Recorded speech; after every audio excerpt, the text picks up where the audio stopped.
Hello, people watching this after the fact on another platform. Hey, world of If you're YouTube. listening to this, part isn't edited. So, Raw and uncut. hello. All right, so I'm going to start the stream now.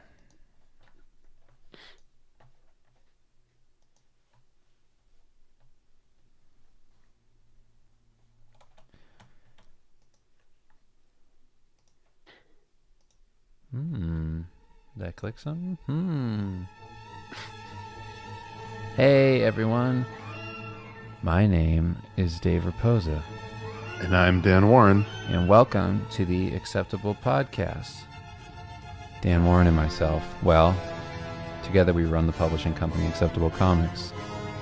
You may be thinking, the Acceptable Podcast, I listened to that last week and it was an interview. What is this? Well, this is the podcast we do between interviews, where we draw the Devilman vs. Batman comic, or at least that's what's happening right now. Mm-hmm. But If you're new, check out last week's episode with Comic Book Girl 19 and Tyson Wheeler.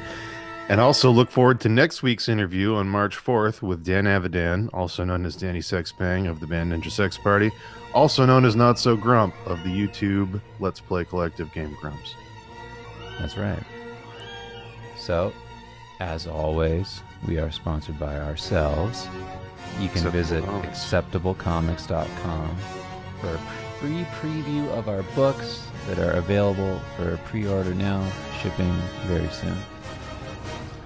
So for anyone new to this, or for returning people, just a reminder, every other week we do an interview, and the weeks in between, we draw, we make a comic, we take questions from the chat. You can ask anything and everything, so feel free to tag us at Steve Lichman in the chat so we see your question, and we will be happy to talk about whatever you need to talk about. So how about that? Now we are structured. So structured. I'm going to turn down this night on Bald Mountain and get to the drawing. Forgot about that. Big thanks to Danica and Tyson for coming on last week. I really enjoyed that first interview. It was a lot of fun. I'm just really glad we got to talk to someone we already knew, so it was nice and comfortable. Yeah, it was good. Oh, and think for it those went well. wanting the nostalgia. Mm-hmm. Meow, meow, meow, meow.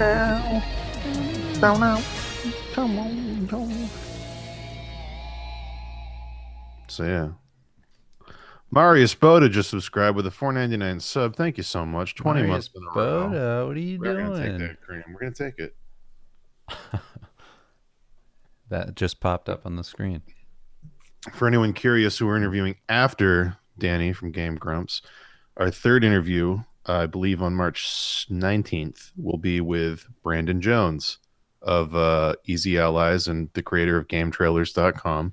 It's been in the game industry since, like 1999 or something, whenever Game Trailers started. It feels like a pre-internet almost. Like Yeah. just before the internet was actually something that you'd want to look at. He's an incredible guy who's been around forever. He's the voice of video game reviews. You've probably heard his voice 1,000 times, even if you don't know who I'm talking about. He's going to be a really fun interview because we've been watching game trailers content since we were like high schoolers in a basement, downloading the videos on like Kazaa and like direct downloading off the old game trailers site. And like Easy Allies is one of the biggest Patreons of, they have going right now. I love all their content. So he's going to be really fun to talk to. Yeah, it's going to be great. Check that out. To get you up to speed on what is happening in this comic, in case you haven't been here for the previous streams, will allow me to zoom in. So, as you may be able to tell, Devilman has Batman on the ropes. He's looking at him and he's like, what up, idiot? I just beat the shit out of you. What are you going to do about it? And then Batman's like, I'll tell you what I'm going to do about it. I'm rich, bitch. Which is like Trying to a remember. really funny old joke. Because And every then- time we don't write the words down, and I kind of half remember them. I think he says, He "I'm goes, you don't know disappointed." that. Well, he says, like, I know some. I forget. It's something about him saying, like, I know you, whatever, something. Yeah, he says, like, "I'm disappointed, Batman. I expected more. Like, I know who you truly are." And then he says, like, You if you don't knew know the first anything thing about, about me. yeah, if you knew anything about being rich, you'd know I have a butler. And then Alfred. Yeah, so then he yells Alfred's name, and then we have him screaming like what, and then it's Mecha Batman, and we have them like in the foreground, the Devilman Batman, and Mm-hmm. then there's Alfred in his G Gundam suit. So And he yeah, says, Master Wayne, get your rippling pecs and abs out of here. I'll handle it from here. Something like that. exactly. Get your handsome figure out of this catastrophe as fast as possible. Something like that. All right. So So we're just going to continue forward with this. And if anyone has anything they want to talk about, just drop it in the chat. yeah, added some buildings in there. Do you like that? Yeah, I like that. You're looking at that Sean Gordon Murphy Uh huh. getting those dynamic cities in there. Yeah. I've Trying never to seen learn. someone like, even in his characters, I love his use of straight lines, like making everything angular. Me too. It's just like, I don't know, it's great. His style's so cool. Yeah, he's by far like one of my favorite dudes. Maybe we'll get him on to talk. Yeah, that'd be a good idea. Yeah, be What I'm fun. doing right now, which you can't see, I mean, I guess I could just pull it up. I'm number one looking at inspiration. See, Dan just mentioned Sean Gordon Murphy, and I was like, right. I'm trying to learn from him. That's part of what this is. So I'm gonna look at some more of his stuff, just so I have a better idea of what I'm doing, because I don't know what I'm doing. I'm learning. I'm learning like everybody else, you know? What is the relationship status between Alfred the Butler and Bruce Bat? You know how at a certain age, if you get abused, the child like loves the abuser and like sees them as like an inspirational like father figure. It's kind of like It's that. called Switzerland syndrome. Yeah, it's kind of like that. So Bruce loves Alfred, always and forever.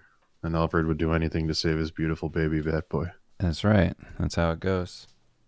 At 70s. Steve Lichman, I know you're holding off on doing high rendered stuff till Skull and Shark, but do you think you'll ever get back to doing rough painterly sketches slash one off painterly comics, etc. on stream?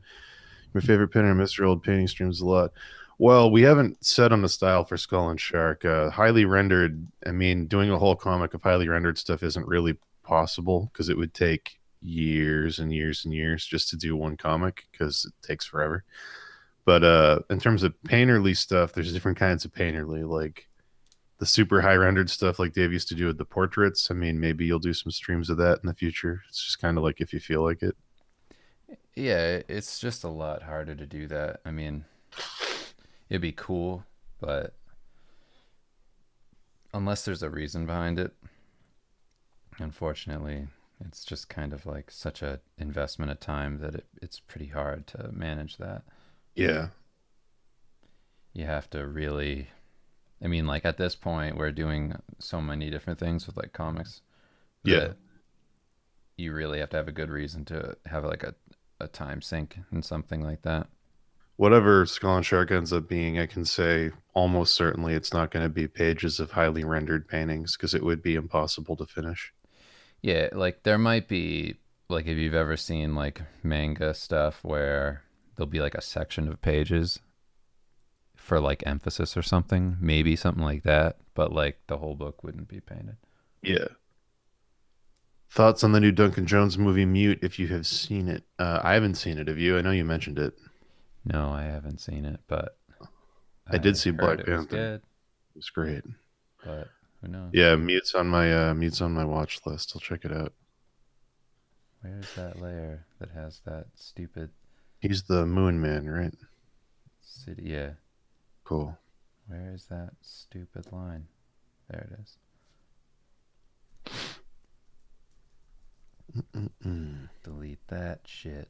Get out of here. All right, cool. I don't know if you're listening. I won't call you out by name, but someone reached out for advice on their portfolio to do comics this week. And as one of my Gauntlet of Goals acts of kindness, I gave them a huge breakdown of everything they need to do and went like piece by piece and point by point, and it ended up being like three pages of text. And then they didn't respond to that, and it's been like a week. So I don't know if I just like made them never want to draw again or like overwhelm them with feedback. But if you're listening, I'm sorry. I don't know why you didn't respond. I hope I didn't make you upset. I didn't say anything cruel, I don't think, but I just thought that was funny. You give someone a huge response when they're like, I know you're busy, so if you don't respond, it's okay. And then you respond with like 3 pages of stuff, and they're just like, I'm just not going to respond to that. Just not going to say anything. How's the CGI in Black Panther? It's really good till the end. And then that end fight, you're like, oh, are they made of rubber? I mean, like the movie's good enough that it doesn't take you out of it, but like when they're fighting at the end on that train thing, it's like, okay, this is your whole bodies are rubber. Like I don't know, it looks super fake. But yeah, everything else is good. All right, good. Time to get into it. Will there be more detailed tutorials like the Bog Witch on Gumroad? Do you have plans to do any more? More detailed tutorials? Can you hear me? Like what does that mean? Like if you mean in terms of the content, like did I go into a lot of detail? Then I don't know. Maybe. Like I said before, it kind of depends. Especially now, it depends on like downtime, really. And I haven't really had any. Follow up. Sorry, I worded that badly. I meant doing quick painterly sketches and speed paintings on the stream, not like portraits. Yeah, probably. We're kind of into this, like doing one-off comic stuff streams right now, but I'm sure we'll get back to something like that. Yeah, for a little while, we're gonna do like a series, just so it's fun and keep doing like, just like interesting things with that idea. The whole point of this for me is to do something a little different, where like doing Steve kind of learned a lot about how to make a comic, and style wise I wasn't like super concerned with it being like the prettiest thing. And with the stream, I figure if we're doing the stream, every other week or whatever, then I might as well use that time to improve. So that's kind of what this is it's just like doing a different style of, practicing other techniques and things. I'm glad you guys are doing streams again. Will you ever do critiques again, or are you guys just doing any and I just don't know about it? Yeah, we're going to do some on stream again. It's just right now we're trying to get ourselves into a rhythm where we're doing streams consistently week to week. And once some time opens up, I'm still doing them. I'm just doing them offline with people in like chats and stuff. But And you also do them like in person. Yeah, I do them in person a lot for people. But yeah, so I might start doing them. I don't want to do them on these where it's like a podcast episode, because obviously people listening not on YouTube or something or the Twitch archive can't see the work, so it's kind of useless info. So I'll probably end up doing them separate in like one-off streams. Yeah.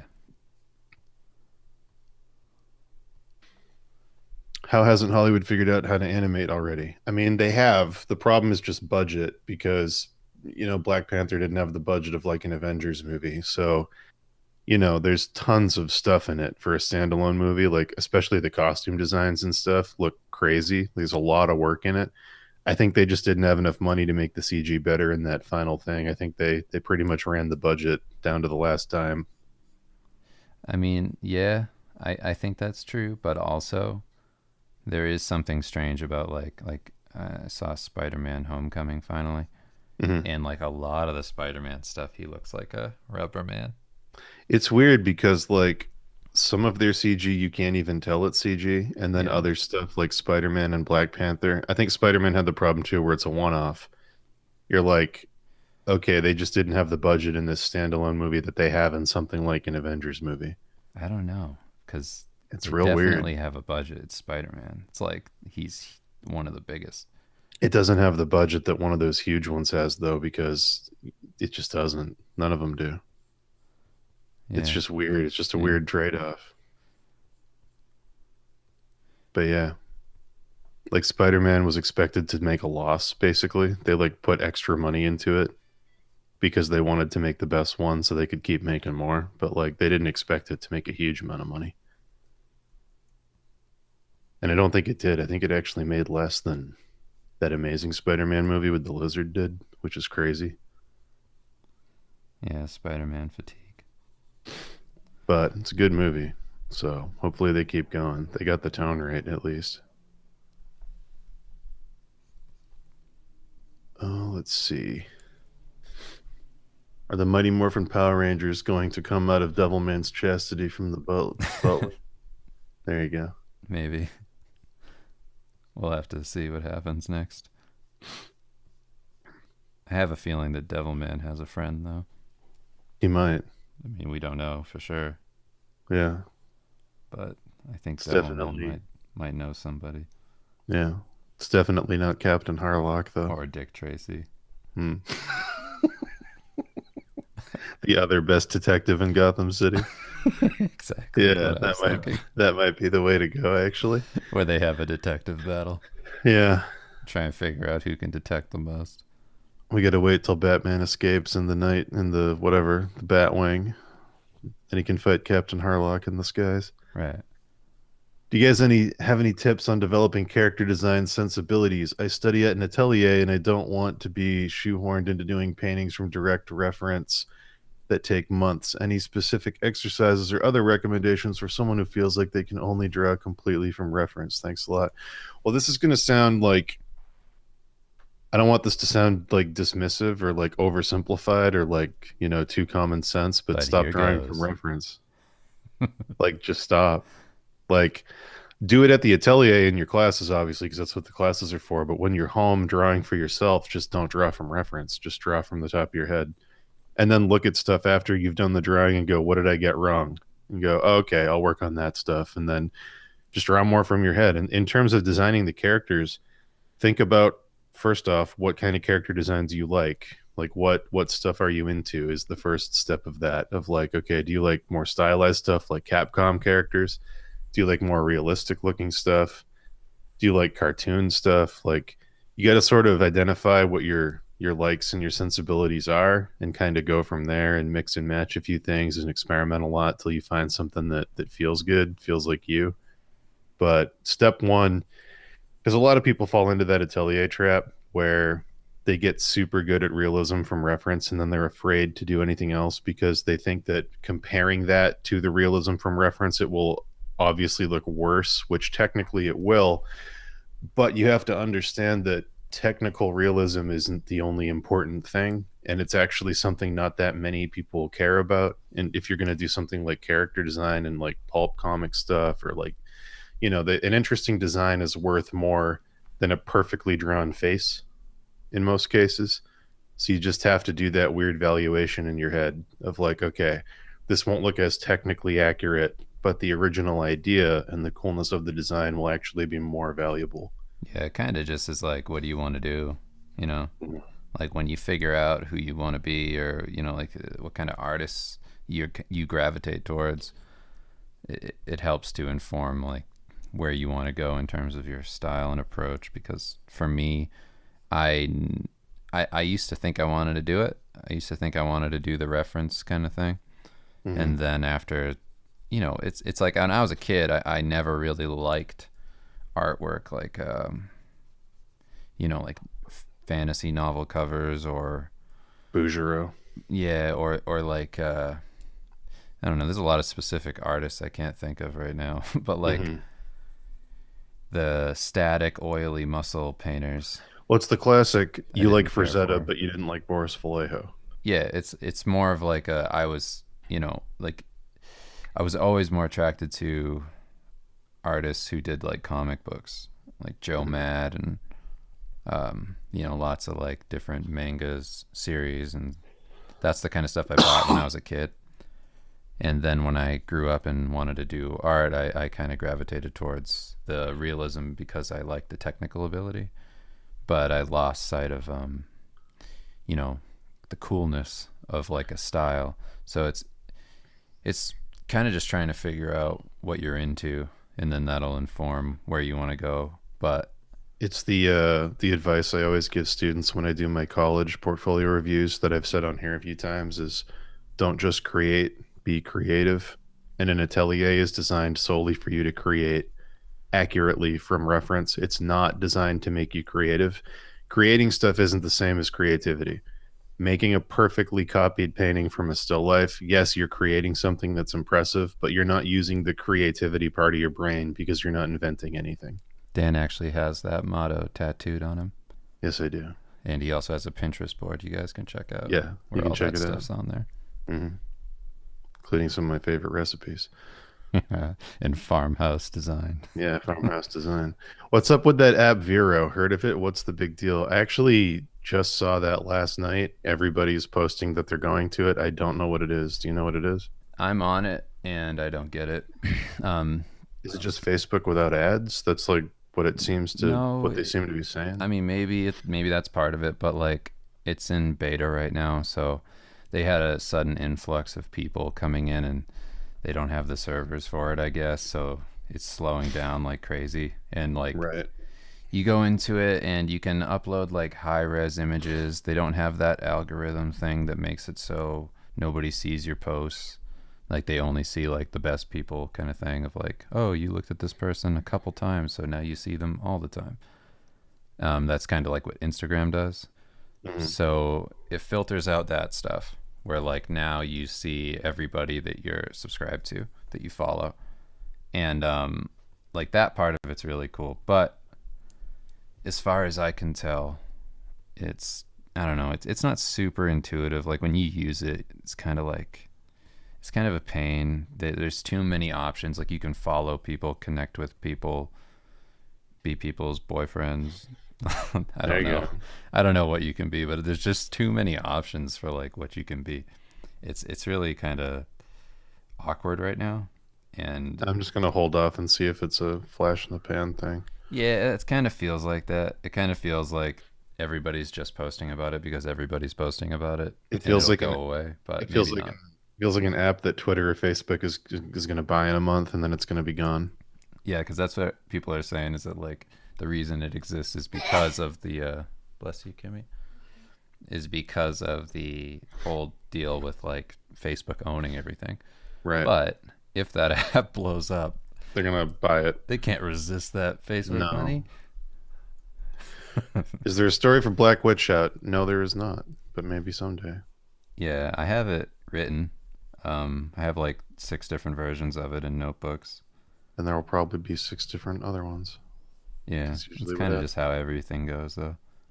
Hey guys, any good exercises for practicing fundamentals? Hold on, chat moved. Been spending an hour a day on value and composition study, trying to think of exercises to keep things progressing. Depends on what fundamentals you're talking about. If you're talking about anatomy and stuff, then in proportion, then books like the Loomis books are great. Doing stuff from movie stills and reference is good. Life drawing and constructive anatomy stuff is good. If you're talking about color and value and light, still lives that you set up on your desk where you can move the light around is probably one of the best things. If you're trying to get into illustration where you do a whole scene, movie stills are good. Yeah, there's lots of different stuff depending what fundamentals you want to get better at. But you're doing good just doing an hour a day. I mean, you don't want to give yourself like too many expectations in the beginning. Like don't set yourself up to fail. Just have it be, yeah, I do an hour a day of this thing. Because to be honest, when I started out studying, I didn't really know what I was doing, and I had people in my we did something like this before, and I started out doing streams to show that like I was studying and how I studied and whatever. And basically like over time I figured it out. But in the beginning, people would tell me like, "Oh, you're doing it wrong. You're doing this wrong. You're doing that wrong."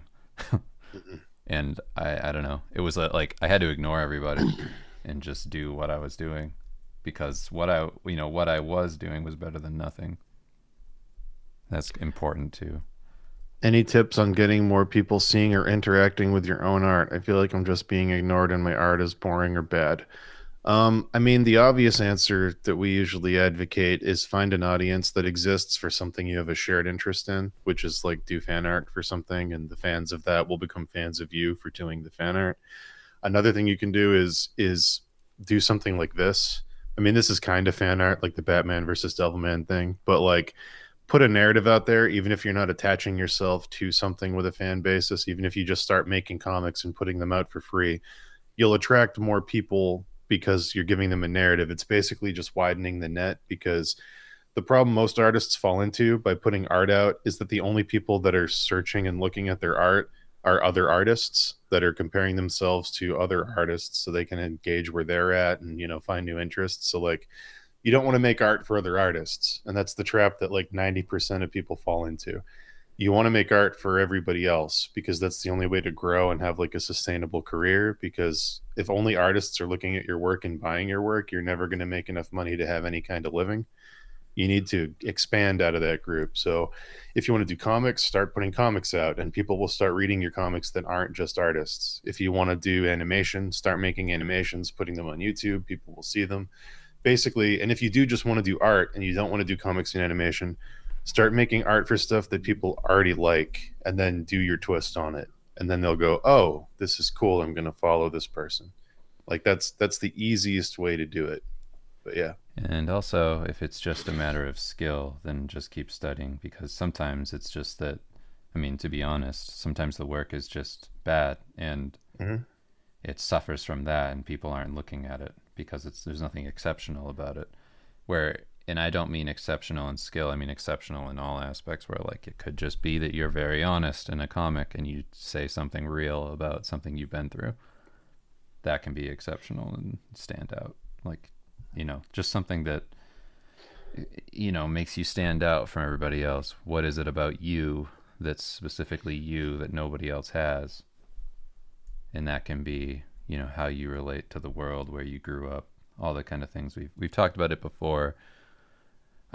Advice on basically being yourself in your work, that will often resonate more than anything. Like, you know, if you look at a board like Imager, on that site, you'll see that the most popular stuff is usually pretty personal, Mm-hmm. and that kind of works in all aspects.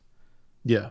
And you know, if you put People can that into tell. your work, that can be like, you know, you honestly enjoy this, or this is a story about something that happened to me, and it's in a Right. comic form, and like, you know, anything like that can make a big difference. And then, of course, other things that make you stand out is having exceptional skill in what you do and your The big craft and one, whatever. the big one going around now that everybody's copying was, I think it was some girl did a series of comics about what it's like living with her husband and like having kids, and it went viral. And now tons of people are doing that, like 50 comics about what it's like being in a relationship, or like 50 comics what it's like being married with kids. And Yeah. like everyone's doing that now. But basically it's just, it's like what stand-up comedians do. Basically you find something that happened to you that you observe that's observational, and you go, tons of other people are going to know how this feels because this isn't just me. And then instead of turning it into a joke, you turn it into a picture or a comic or something else. And it doesn't have to be situational. That's just if you're doing a narrative thing. It can be a design sensibility. It can be, you know, I really like this thing that kind of went away, maybe I should do this, you know, add this style to this thing, and it'll be cool and original again. But yeah. Mm-hmm. Hey, I'm thinking of going to the Schoolism workshop in Denmark this autumn, and I'm wondering if it's worth it. Carla Ortiz, Eliza Ivanova, Claire Wending will be there. I mean, I don't know the usual ticket price for this kind of event, but 300 for the ticket worth it? There are also other expenses. Let's assume that with the travel and the food and stuff, you're going to be closer to like $800 when it's all said and done. Just put it up high so you realistically, that way if it's lower, great. And if it's up high, then at least you plan for it. Assume it's going to be like somewhere between 6 to 800. This, by the way, works in all aspects of life. Yes, always overshoot. If you think something's going to be something, add, you know, 50% to it, double it. Just, you know, always over plan to pay even more. And that way, if it doesn't go that way, great. But if it does, at least you were prepared. Yeah, you save some Um, money. Whether or not it's worth it is kind of up to what you want to get out of the workshop. On the one hand, it's worth going to workshops just to network in general, Right. because if you can meet people like Carla or the other students or Bobby Chu, that's great networking, especially if you make an impression. The other thing you're going to get is some portfolio reviews. Uh, those could be good, those could be bad. It depends. I've been to workshops where they give very dismissive portfolio reviews. I've been to workshops where they give great ones. Carla, I know for sure, gives great ones. I haven't met anyone else there, but Carla will give you a great portfolio review. She's a Yeah, wonderful we've taught person. with Carla before. Yeah, Carla's fantastic. She's also like a font of knowledge. Like you can ask her about working on all kinds of shit because she has worked on all kinds of shit. Um, whether or not it's worth it is basically up to you. Is it worth $800 to get out of the house, do some networking, get a portfolio review? Hi, what's up, Kim? Is it worth? If that's worth it, then yes, do it. I can't tell you what your money's worth because it's different for everybody. If you're in a situation where you haven't really met a lot of other artists or gone to any kind of networking things and you're early on in your career and you need to sort of kickstart that process, I'd say yes, do it. It'll be beneficial. It'll make you want to get out of the house more, meet more artists, work harder. I'd probably say, yeah, go for it. If you've been to a bunch of them already and you kind of are in a place where there's other artists, I'd say it's probably less worth it. But anyway. Yeah, we've been to a bunch. Yeah. Well, I mean, if we want to talk from our own experience, I've met a lot of people through workshops that I didn't really know before, and then like you kind of, sometimes you don't even know who you're sitting next to, and you start talking, and then you're like, oh, I know your stuff. Like, that's so weird. What's up? Like, and then there's people that you wouldn't ever meet, otherwise, where you're like, like, oh, you're like, I'm not speaking from myself because I don't do this, but I know that I've heard this so many times and it's stupid, but I'm just going to say it, where people are like, oh, I would have never talked to this person because they're not doing anything. Right. But you make a really good friend, and then what you realize is that if you surround yourself by people who are motivated and you're motivated, you motivate other people. And then everybody, like, let's say you're all mediocre. Let's say you wanted to meet these professional artists and you wanted these great opinions, but instead you meet people who are into what they do and excited to grow. Then suddenly you have this group of people that are like surrounding you, at least maybe just online, but you have this group of people that are all, having your back, and you're working hard together and you share a common experience, and that in and of itself is enough. But yeah, like the first workshop I ever went to was with you when the Massive Black was doing them, and that was super valuable simply because I realized by going to it that everything I thought I knew was completely wrong. Like, because I was in college at the time and I had this set of ideas of what the industry was. Workshop. There you go. But anyway, everything I thought I knew was incorrect. And I was like, oh, you can get crazy jobs in this industry that pay a lot of money, and there's jobs everywhere, and all kinds of people are doing all kinds of stuff, and I am nowhere near good enough to do any of it. And it was just kind of like this amazing wake up call. So that was totally worth it. And that was, I don't know, that trip was a couple thousand, I think, after everything. Really? I don't think so. That one was pretty cheap. That was in Dallas. Dallas. The ticket was pretty expensive. The hotel, the flight, the food, the drinking. Yeah, I mean, if you're conservative, you can. If you're conservative, you can get it down. But Dan and I, we love to party. Yeah, what's the point? We're party animals. What do you say when people ask what you do for a living? I feel gross and pretentious saying I'm an artist. Well, if you work in entertainment art, just say that you're in entertainment. I say I'm in marketing. Yeah, say you're in marketing. That works too. If you're in illustration, that's marketing. And they go, well, what do you mean marketing? You go, well, I work on these products and I design packaging, and You can say that you're in advertising. You can say that you're in development. There's all kinds of weird words that apply to what you do that aren't artist. Yeah, you don't have to say like I'm a freelancer and I'm a loser. You could also say that you're a creative consultant. You could also just say you're a professional loser. Yeah. That works too. I'm a huge loser. I paint works for money. But people, I mean, generally speaking, people are really into art stuff, and that's all in your head. Like, I had to get over that too, of like not being willing to talk about it, and because you feel awkward.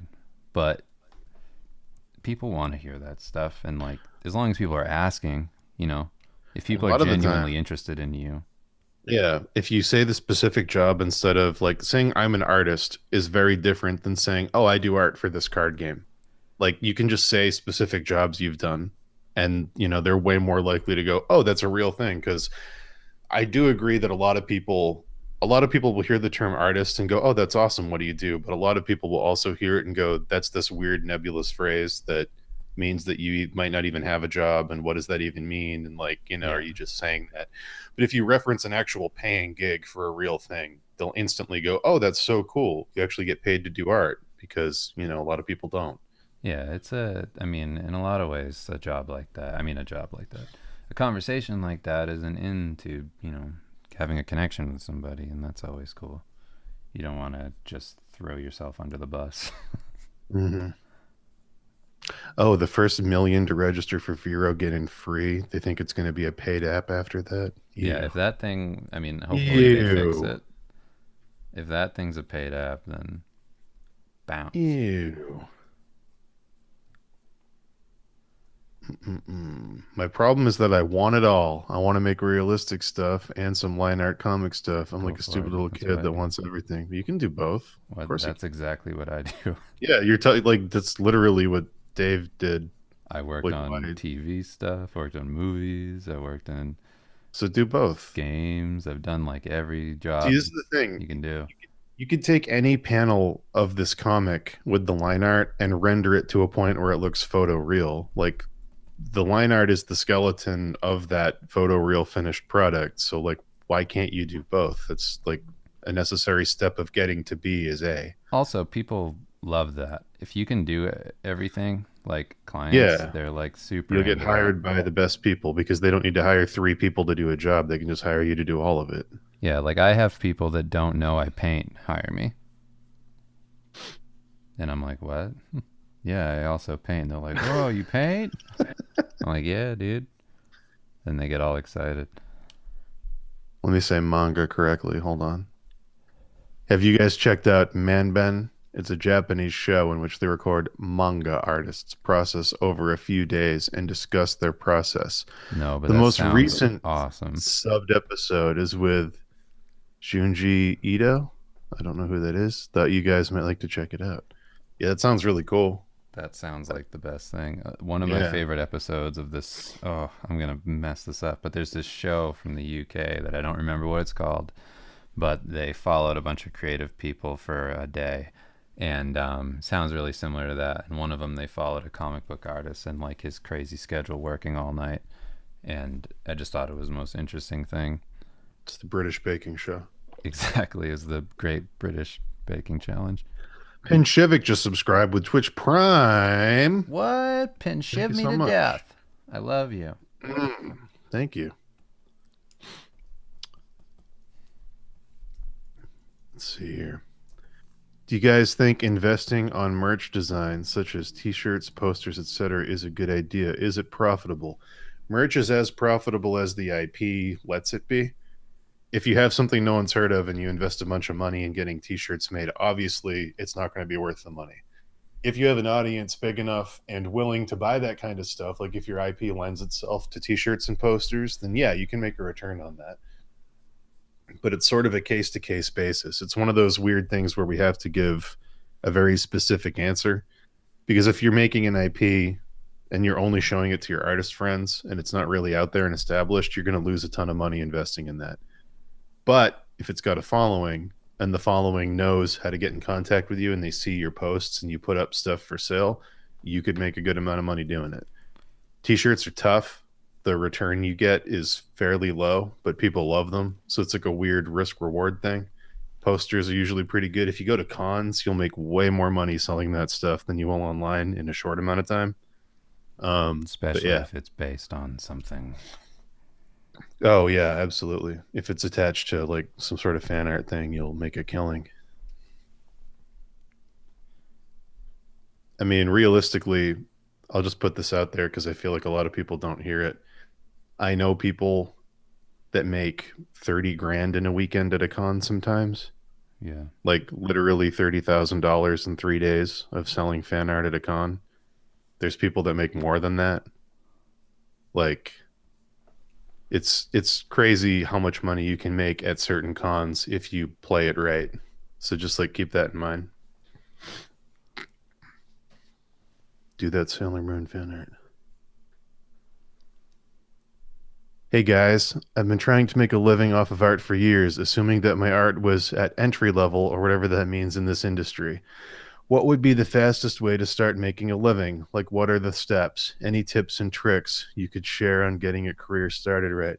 Well, if you're talking about fastest and not what's personal to you, the absolute fastest is the kind of thing we've already been talking about.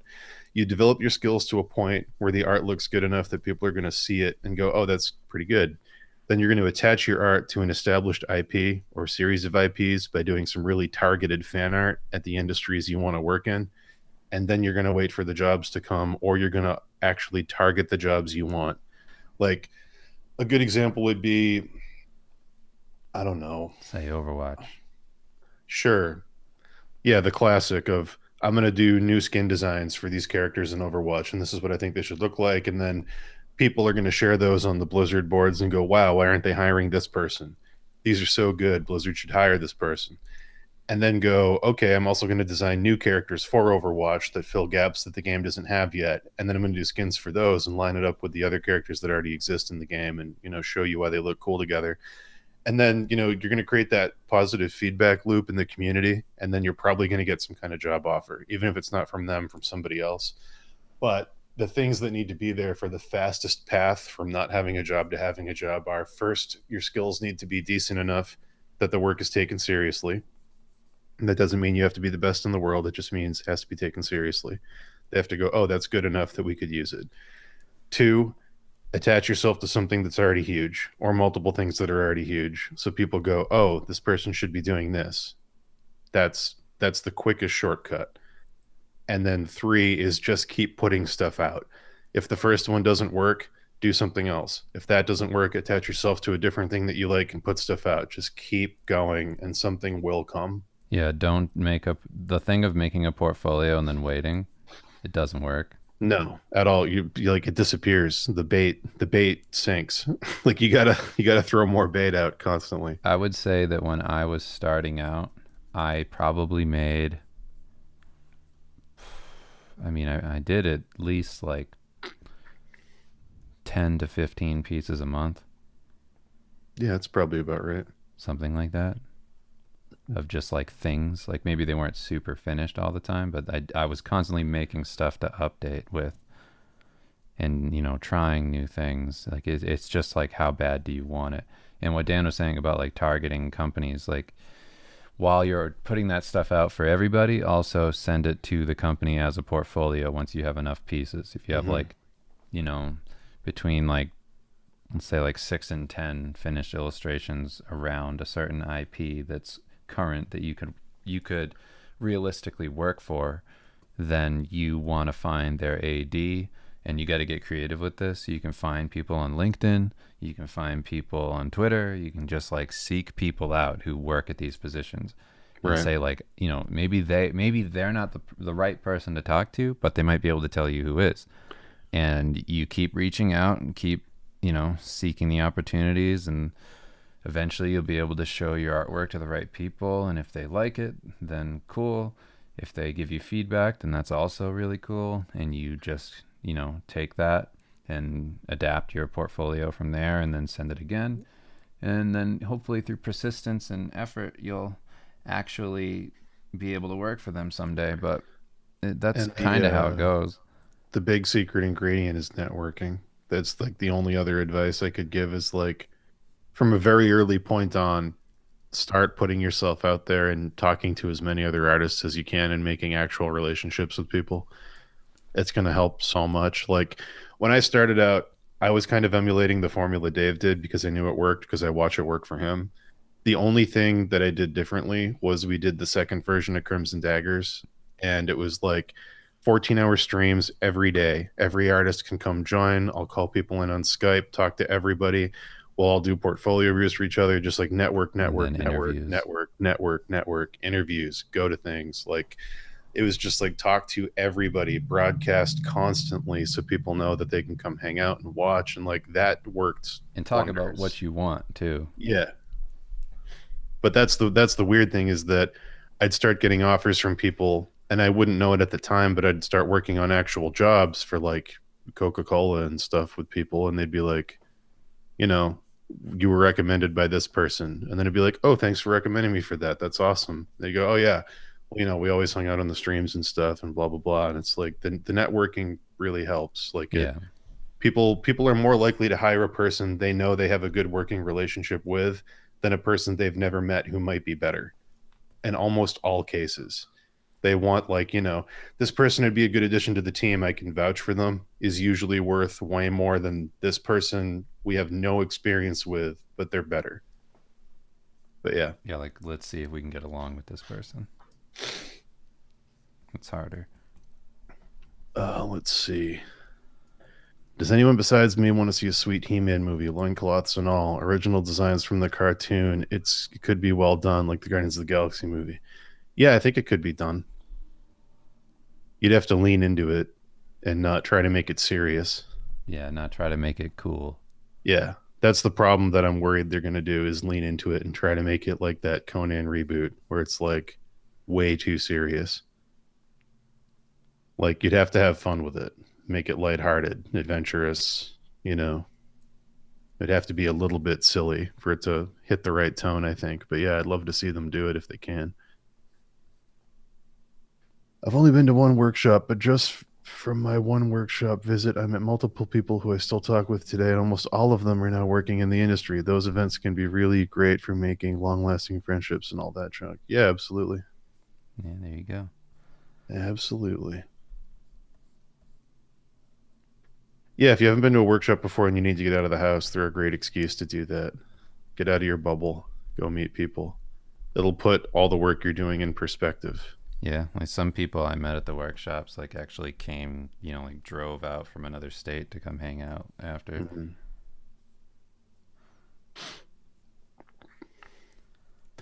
I'm actually getting my portfolio checked in 2 months by Carla, and I'm working on it right now. I'm going for a not cohesive portfolio in the sense that I'm doing different styles and going for a lot of different stuff that I think is fun for me instead of going for the same kind of stuff. Maybe I should go for another approach. I'm just wondering. No, I think that's fine because your question implies that you don't know what your style is yet. So don't get locked into something. Yeah. I mean, and also state that from the beginning. Just be like, this is Yeah. me exploring different options. Carla will understand the process of trying to rein in a personal style. I mean, everyone has to do it. She had to do it. So, yeah, just state that when you go into the portfolio review, and chances are you'll know what your strongest style is, and she will probably identify the same piece. So, just go into it honestly. Let her know what's up. Mm-mm-mm. Man, that Batman Gundam is looking pretty good. Thanks, man. Really enjoying it.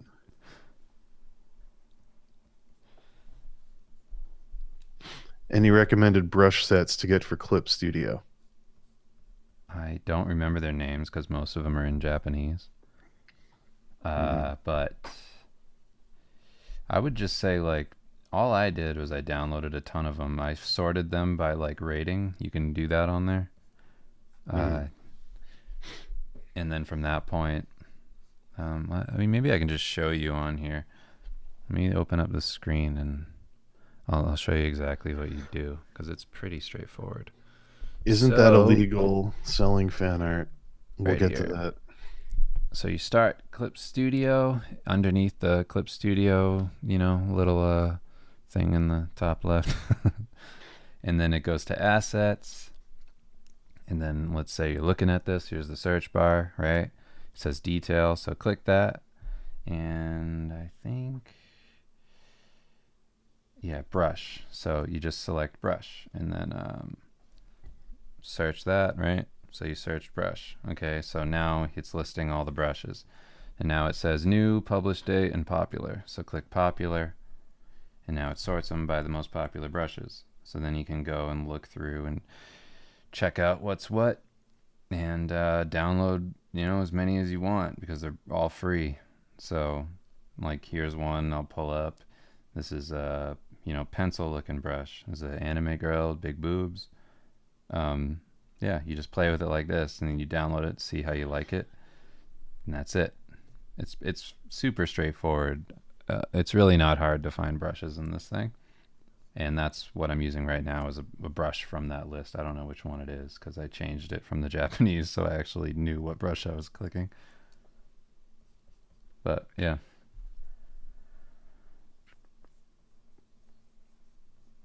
Question from, I can't quite read that. Andre, I think. Isn't that illegal selling fan art? Yes and no.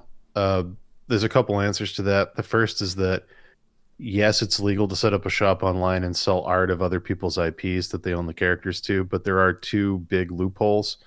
The first is parody and transformative work.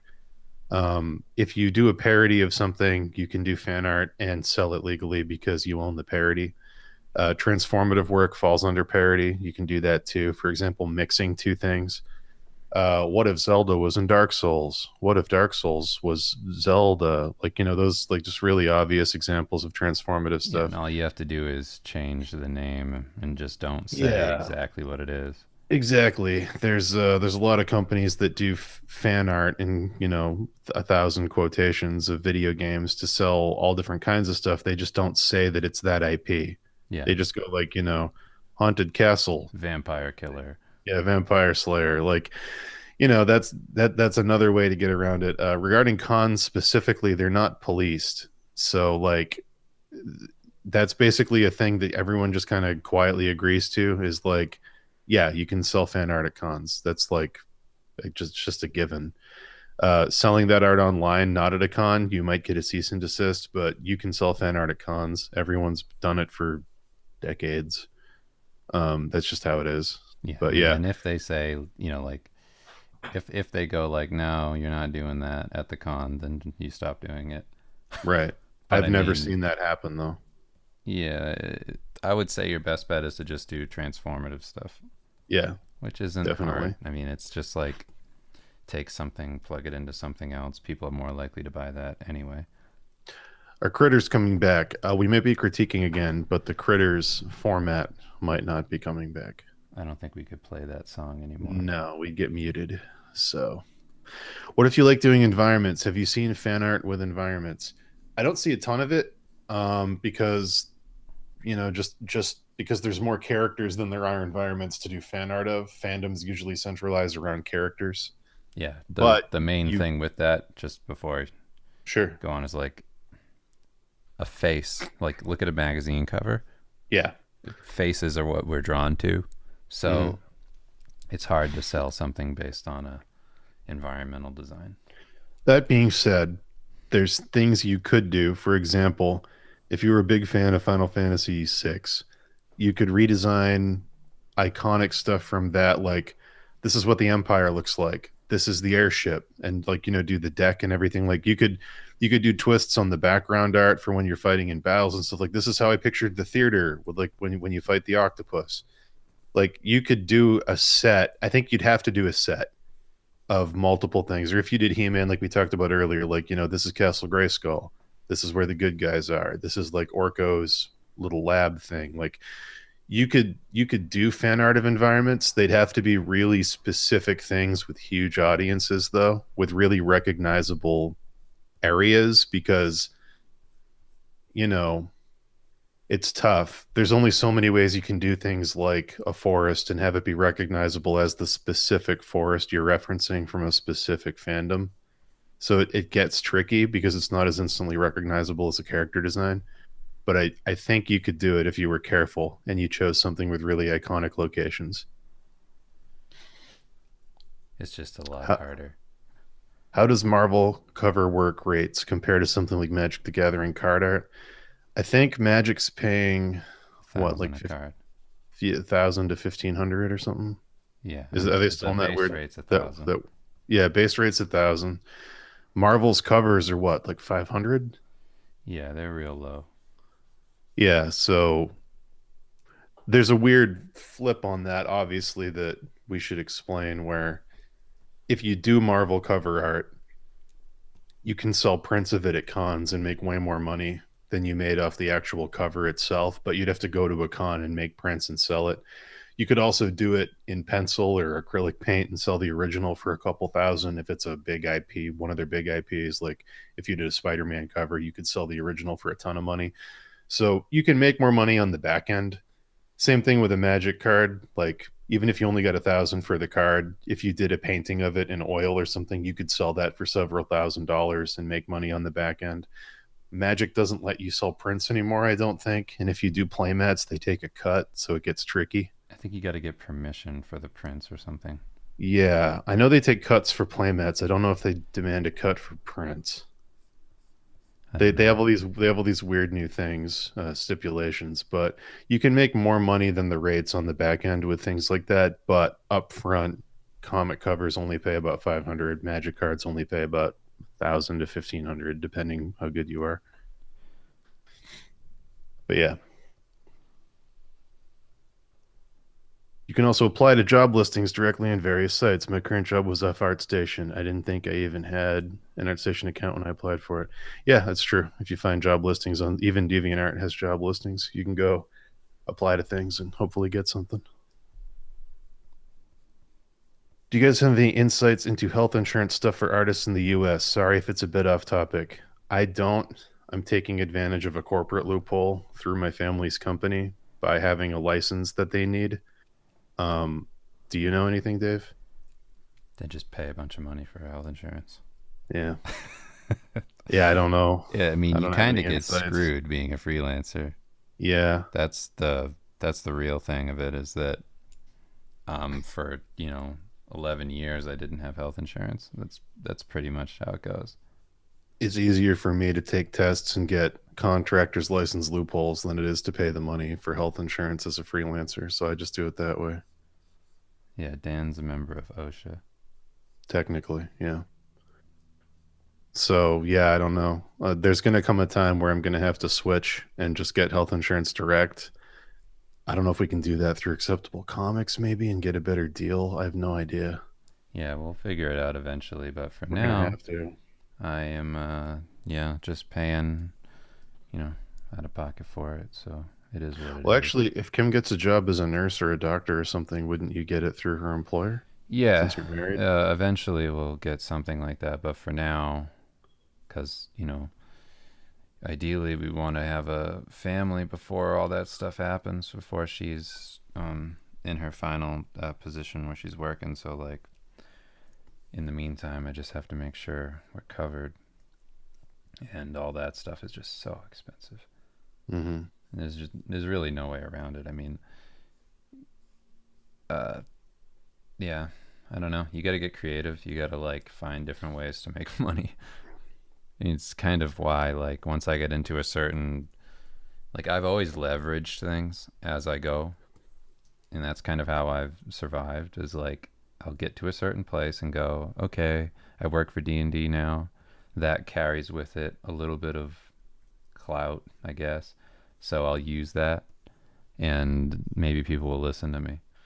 Mm-hmm. So like, I'll do something like that, and then offer up like, the live stream thing, and then from there I'll make more money doing work, and then from that point, eventually once I have some kind of skill set, I can make tutorials, and then how I don't feel guilty about selling them is by making them as good as I can, and spending a ton of time on them.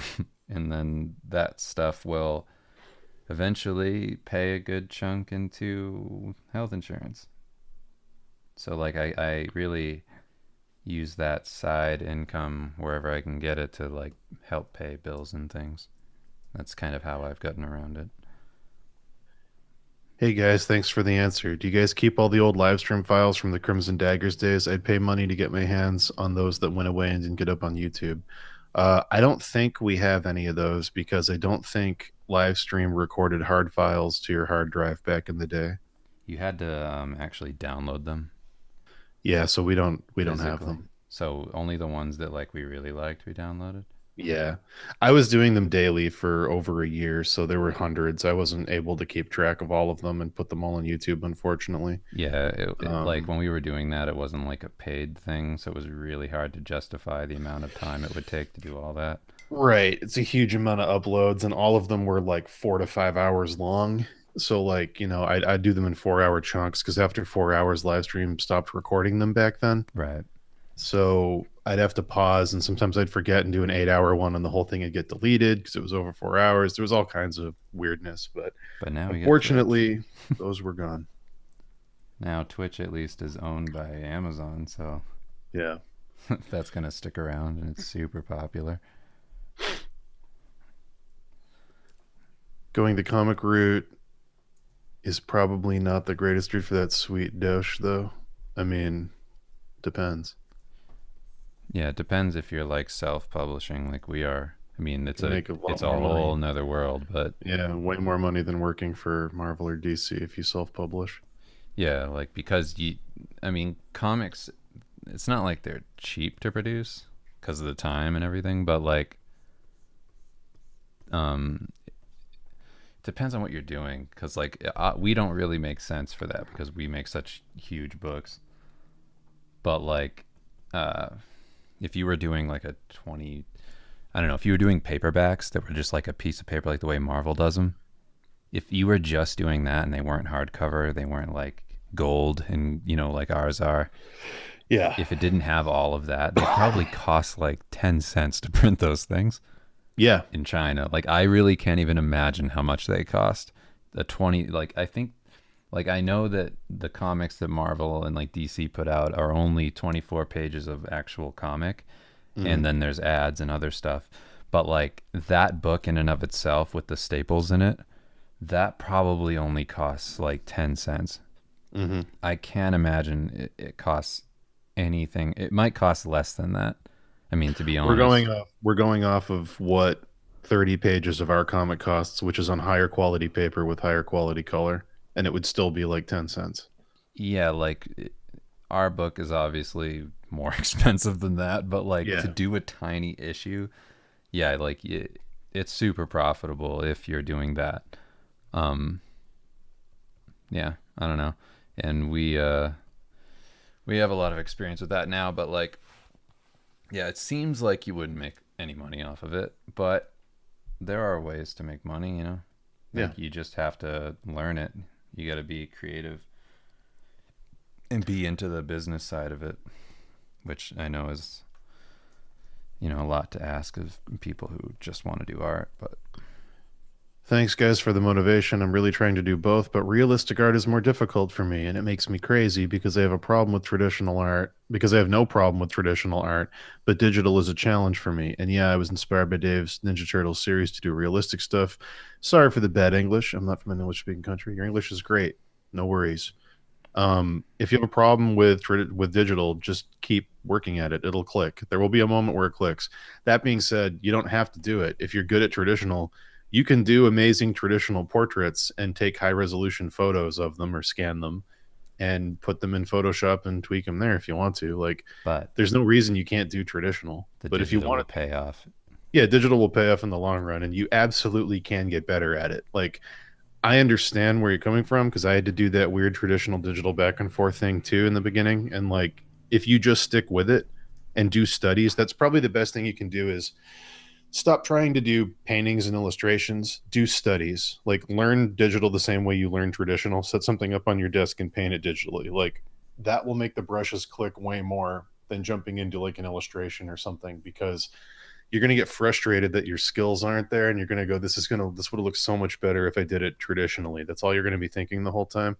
Start small, start with studies, figure out how the brushes work, and just stick with it, and I guarantee it will click at some point. Yeah, I mean, even for me, I started using the Cintiq, and that's the one where you paint like directly onto the screen kind of thing. You can like draw right on what you're looking at. Like, that's what I'm using right now. And for the longest time, I'd only used the Intuos tablet, which is the one where you're drawing on a tablet, but there's no screen and you're looking up at your monitor the whole time. And I had always thought that that was a better way of doing it because I was like, yeah, that makes more sense to me. Like I can see the whole screen the whole time I'm working on it, and it makes, it feels better. Mm-hmm. And that was just because I was used to it. And now that I'm used to this, I'm like, okay, I get it. Like, this makes way more sense than the other one. and just drawing directly onto the screen, especially for something like comics. It's like, yeah, of course, I should have been doing this the whole time. But you get used to it. It's like that awkward feeling of the disconnect of like, what is this? That goes away. 100% that goes away. Megasword asks, if you took the actual 8-bit pixel sprites ripped from the game and put it on a shirt blown up big, could you do that? No, that is absolutely copyright infringement. It is absolutely illegal. You might not get caught selling them at a con, but it is illegal if you do it at a con. If you sell them online, you probably will end up getting a cease and desist because those sprites are considered artwork and are intellectual property of the game developer. So yeah, those are anything directly ripped from something, whether it's character art from a comic page, sprites from a video game, a still from a movie that's put on something and sold, is direct copyright infringement. But yeah, don't do that. Or I think I'm going to unplug we can all and go to jail together. Yeah, there you go. Spooky Skull says, I think I'm going to unplug and start doing charcoal again. Maybe still draw fantasy shit. No idea. Excited either way. Yeah, man. Awesome. Yeah. Sounds good. Good. Unplugging is what you need to do sometimes. That was the best part about doing, or not the best, but one of the best parts about doing Steve was not being on the internet. Yeah. We have like, between the stuff people haven't seen in book 1 and all of book 2, I think close to 600 pages of stuff that no one but me and Dave have seen, which is insane. That's an insane amount of stuff. Well, most people haven't seen because the people who bought the first book saw it. But no, half the. Oh yeah, okay, yeah, right. Okay, so yeah, people who bought the first book have. There's only 450 that hasn't been seen for them, but for people that have only seen what's online and didn't get the first book yet, it's 600 pages of stuff that no one's seen. Yeah, it is funny when people are like, so why would I buy the book? I already read the whole thing. It's like, did you? Oh, okay. Did you really?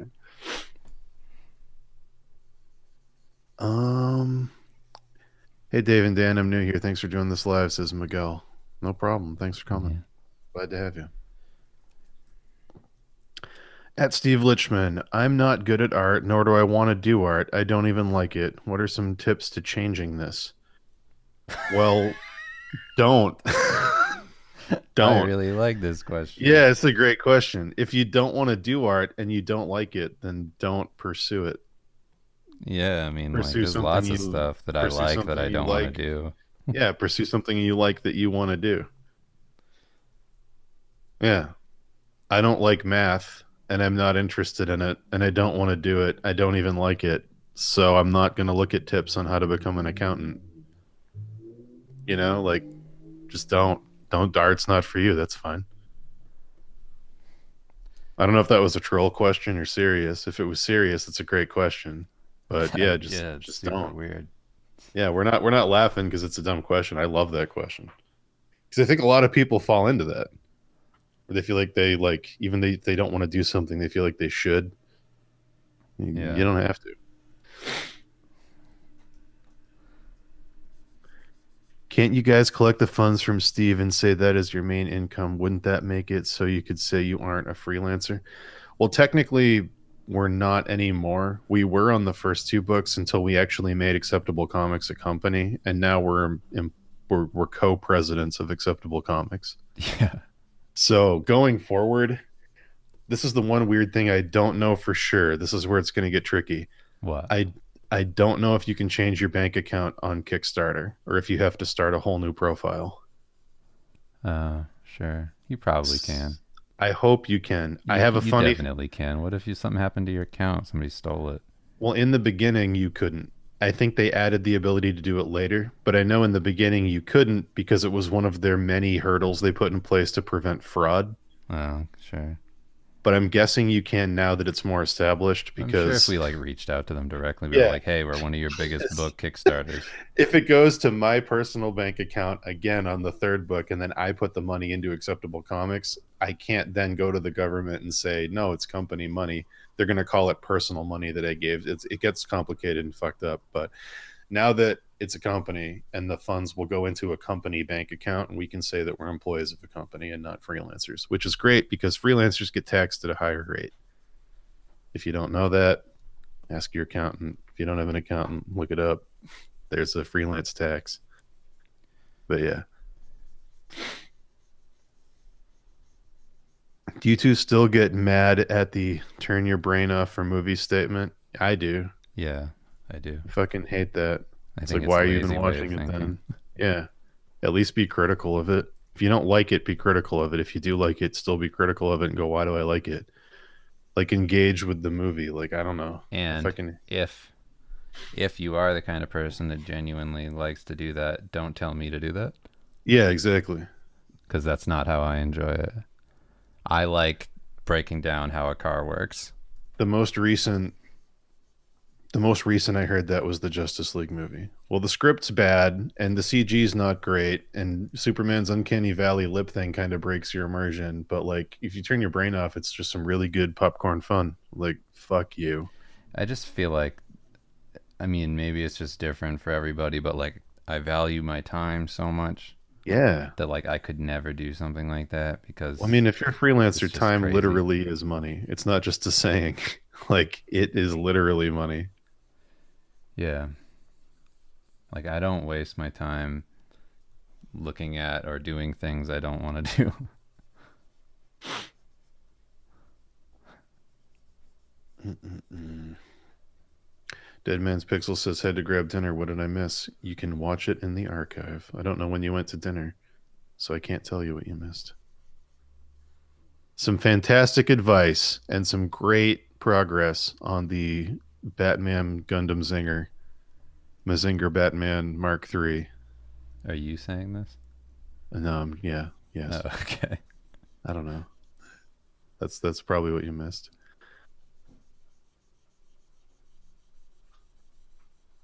For the comic equals Doge thing, I meant if you're just starting out. Full disclosure, I don't know what Doge means. I'm guessing it's money. It's yeah. Will be a few years of doing cruddy comics, building some sort of fan base. It's a little different doing it with 10 years of art experience. Yes and no. Some people start comics right out the gate that become huge. I mean, it really depends on what the comic is and how it connects with people. Yeah, what You is it know, about? you'll make more money doing something like a Scott Pilgrim versus the World thing than you will trying to create the next great superhero. Just in the short term, it's like something with characters that relate to people with scenarios that have references and are relatable is going to connect way faster than the I barrier. Cool is such a weird barrier to entry.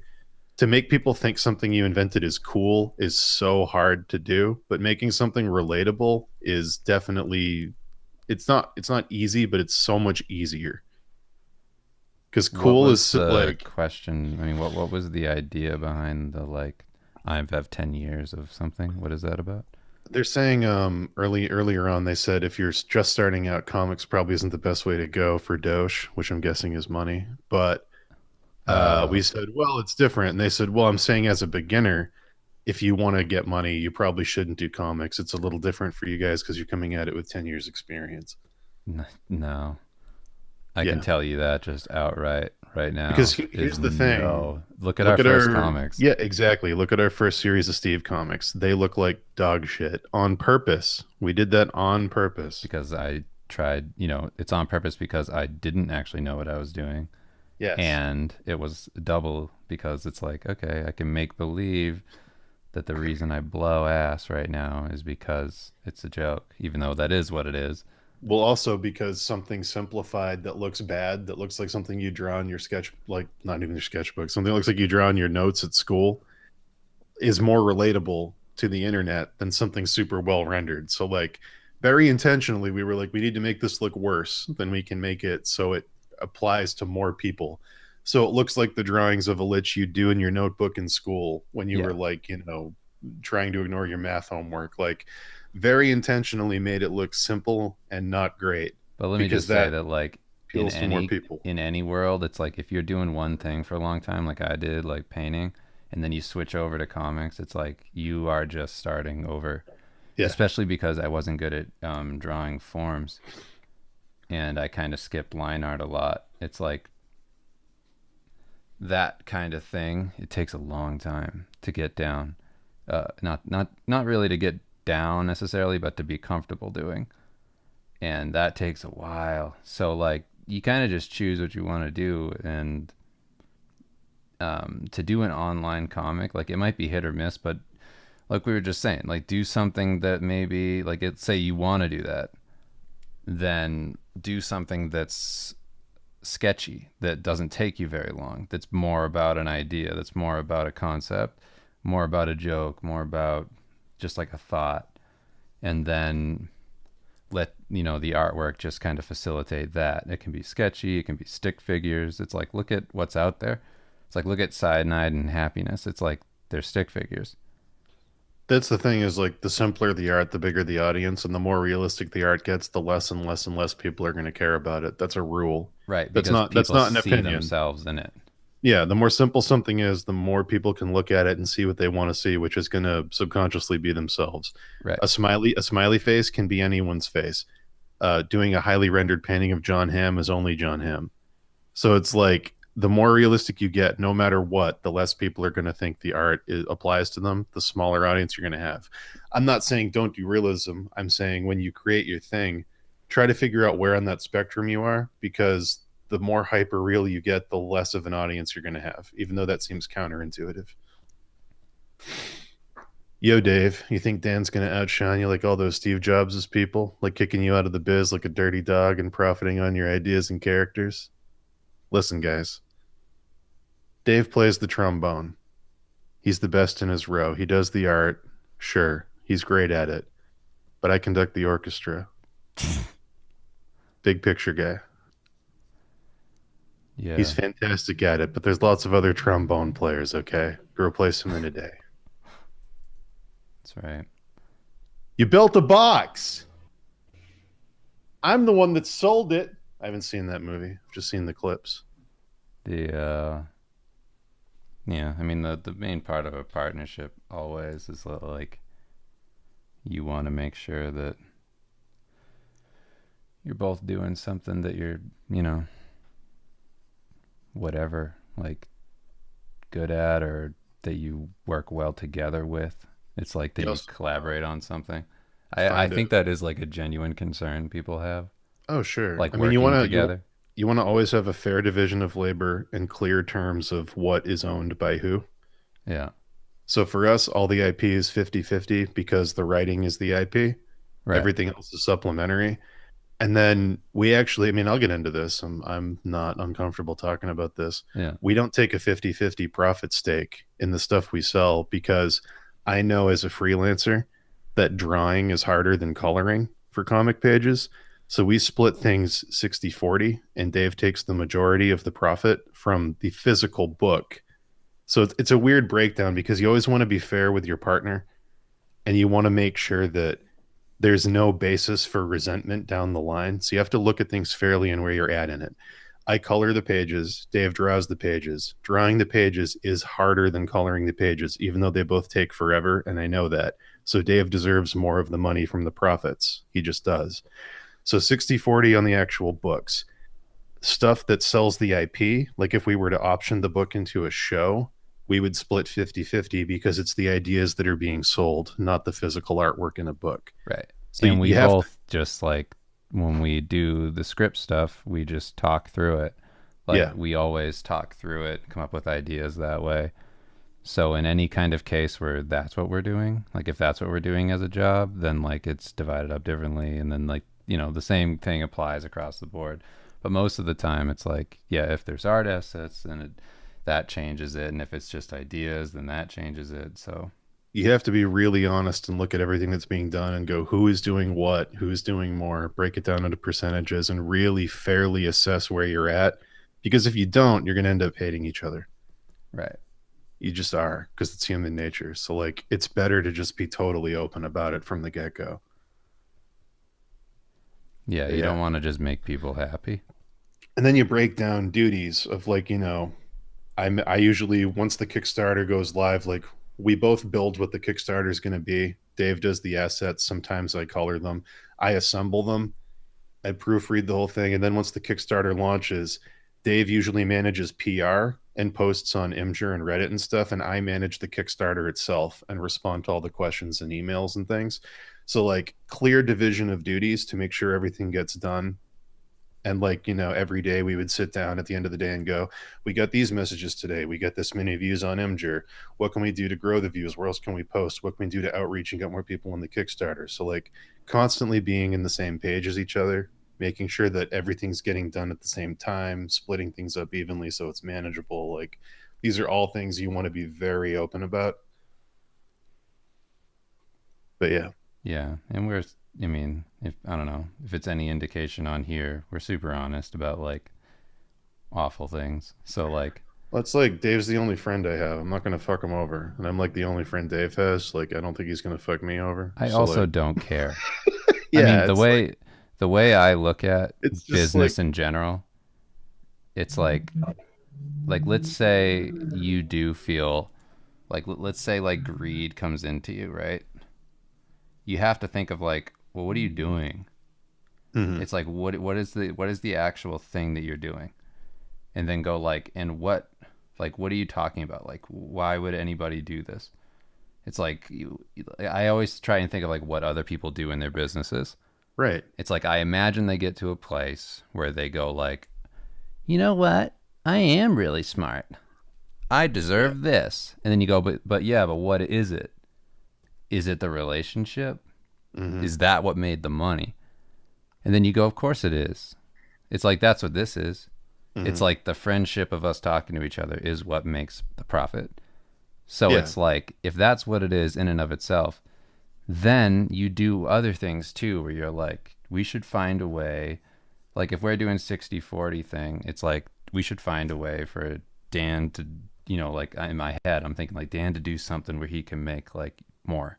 Like hmm, let's think of something else too, where like it makes more sense to divide it up again and then you think of like fair things like that too, where you're hmm, like, yeah, I made this, but like the division of labor is this way because I'm doing the drawings, yeah, but Dan shines doing this other stuff. It's like, so how do we do that?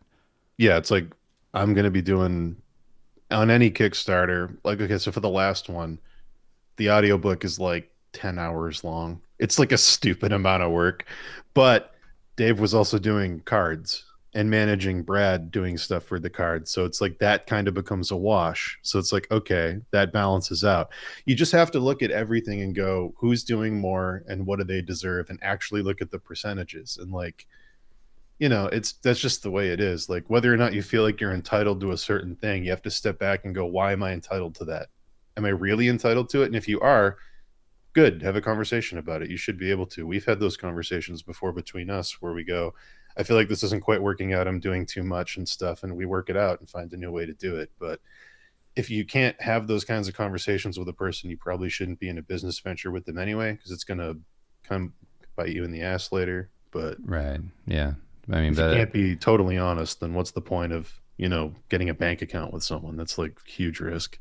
yeah, that's why partnerships between family and friends and all that always fall apart. Yeah. It's because people just don't talk. There's no communication or clear boundaries.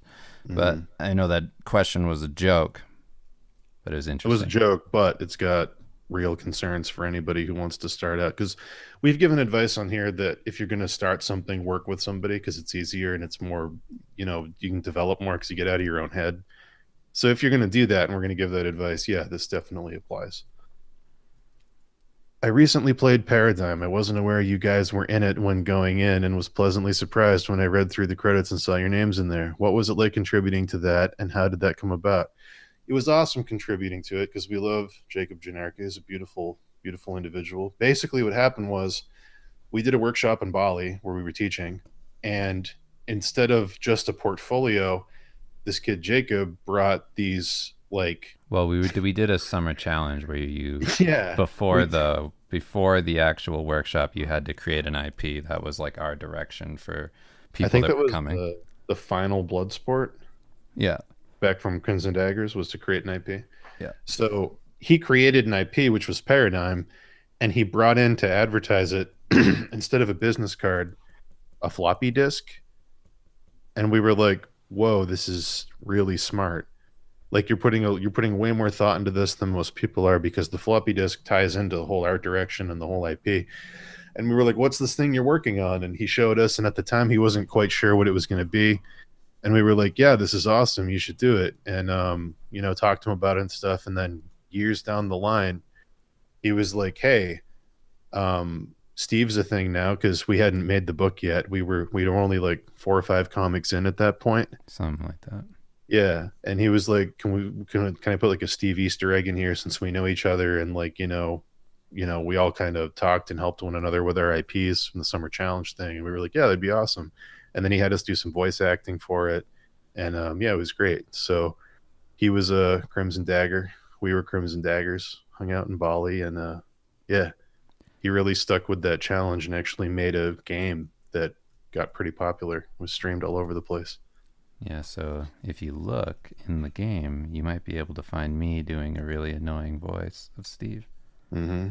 And you might find me doing my announcer voice somewhere.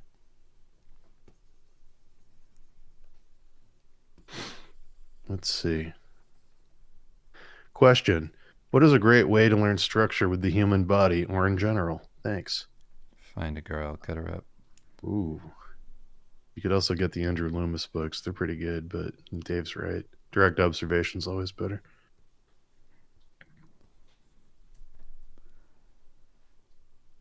Mm-mm-mm. How long do you want to go? We can, Hmm. I'll be here. I was just, That Gundam.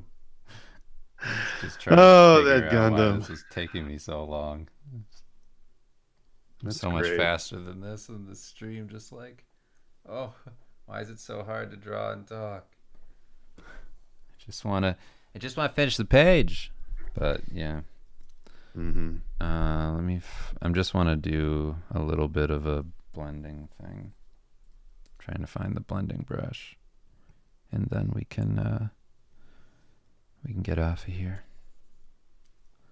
What video games are you wishing you had time for right now? Asks Rungs. Monster Hunter World is so fucking good. Yeah, Monster Hunter World is great. I thought I wanted to play Ni no Kuni 2 until I played Monster Hunter, and then I went, I don't think anything's going to be fun after this. You fuck that. I don't think anything's going to be good after this. Fucking Ni no Kuni bullshit. Onion Jr. says, will we get to see a future book where Dan draws and Dave colors? I don't know. Depends. Maybe. Depends if I start drawing all the time again and get super good at it. But yeah, someone always has to take point on a thing, or the product ends up looking weird. I've noticed that before. Like, I love that Merlin book that J.S. Rusbeck and Alexi did, but you can see on some of the pages the clash of them both trying to go 50-50 into the design. And it's like, when one of them takes point and it's more like a 70-30 thing, the pages look so much better. And I feel like that's with everything. So like, if I took point on a book at some point, Dave would have to do the minority thing. So it would have to be a weird shift. Yeah. Because right now the writing's 50-50, and then the design of everything is more like 60-40, where we talk everything over. We say what has to be on the page. Dave does sketches. We look at the sketches. He does the final lines, and then I do the colors. And it's like, okay, like that works, but it's still Dave's more on point with it because he's actually laying the page out after we talk it through. But yeah. Yeah, I mean, like, in the majority of what it is like just expressions, Mm-hmm. and that's it. So it's like if you have a different like thing that you want to do, like then that's where you know, like if like one thing we could do like one thing I think would be funny is if we did like a weird collab book or something where like we both surprise each other with half of a book and put them together. I think that would be That's funny. a good exercise. Yeah, I like that. If we just did like funny stuff. You read one side of it the English way from front to back, and you read my side of it Japanese back to front, and they meet in the middle. Well, I meant like if we just did like a variety series, like, like Garfield and Friends or something. Oh, sure. And we just like don't tell the other person What we're doing. what we're doing for the other characters and just do a variety of comics. That'd be pretty good. Just do like random stuff and just have it, call it something stupid like dueling something. I like that. It'd be a funny exercise. Yeah, you're welcome, Ivan. We're happy to talk about all that stuff. That's the weird stuff that no one ever wants to talk about, and I don't understand why. I mean, I guess the insecurity thing and the weirdness of talking about like finance and contracts and deals and things, but it's like, We talk about all kinds of horrible. yeah, it's like, what's like, of course you should talk about that if you're trying to help people out. That's like the stuff that actually matters. Yeah, we've also known each other since we were kids, so. Right. That was the thing I always hated at workshops. I mean, in general, I like workshops, but the thing I would hate is where you're like, how did you draw that dragon? And they're like, oh, well, alligator anatomy is very helpful, but I usually look at lions because there's something regal. Then you go, what did they pay you to do that? And you go, well, I'm comfortable. It's like, no, answer the fucking question. I bought a ticket. I flew here. Like, tell me what, give me the reality of it. Like, what the fuck, man? Like, I don't know. That's the one weird area that nobody goes. I used to do a thing on the streams where I got so sick of that I just lied, and I was like, I'm just fucking rich, dog. Yeah. I mean, to me, I was rich. That's true. If Dan and Dave were in prison, who'd be the snitch? Well, I don't know because Dave would want to get out and get back to Kim, so he'd be under more pressure. But I'm also a very weak individual, so it could be me. I would never snitch. Even to get back to Kim? You're in prison. What am I snitching on? I don't know. He didn't say. It depends on the stakes of the snitch. You have more motivation to get out of the prison, is what I'm saying, because I'm already kind of in a prison. It's true. There's no one here. I just live alone and I don't do anything. So it's like you're under more pressure to get out for things like, your wife and your dogs and family and meaning. But like, I don't think a snitching would. I mean, I don't know. It depends. I don't have any insights. I don't know anything about drugs. I don't know anything about crime laws. he meant bitch, not snitch. He typed NITCH, so I thought he meant snitch. He meant bitch. I don't know. I'm heavier than Dave. Yeah, but I have Dave's probably stronger with more rage, but I could also probably physically dominate him just by being twice as heavy. I don't know. That's tough. I think I'm meaner than Dan. It's true. No, it's very true. I'm weaker in that sense. Dave's cruel. He's got a higher capacity for cruelty. I'd hurt like people he loves and stuff. It's true. So I don't know. He'd be like, "Oh, you don't want to be the bitch? That's okay." And then the next day, the one friend I have in prison's legs would be broken. David would be throwing gang signs at me under the cafeteria table. Yeah. I told you. I fucking told you. I mean, would either of us be the bitch? Because we wouldn't be in the same cell. Because we just have fun. We'd be like, "Oh, we should make a dope comic about being in prison," and they'd be like, "Get those two out of here. They're having way too good of a time." Yeah, I don't know. I don't know which one of us would be a bitch. I know I would murder before I became one. There you go. So there's that. It's a good commitment. I think about murder even now. Dave, I heard you saying in other videos that when you first started taking this art thing seriously, you were working 12 to 14 hours a day. What motivated you? Ever had that fuck this art shit, I'm going to look for a normal job feeling? Thanks. Nope. I never had that. What motivated me? I guess if I'm outside of like the things I've talked about, like when I couldn't get a job because of the whole court shit, where I thought I thought that I would have a permanent record with a felony because I was just stealing things and like being stupid when I was a kid. So I was worried that like I'd only be able to do freelance. So that was my initial motivation, where I was like, I need to do something where I don't have a boss that's going to look at my record and say you can't work here. So I thought that maybe after seeing like conceptart.org that like I could be an artist and do things that way because I could just get money through PayPal. Um, that was the initial motivation and like fear.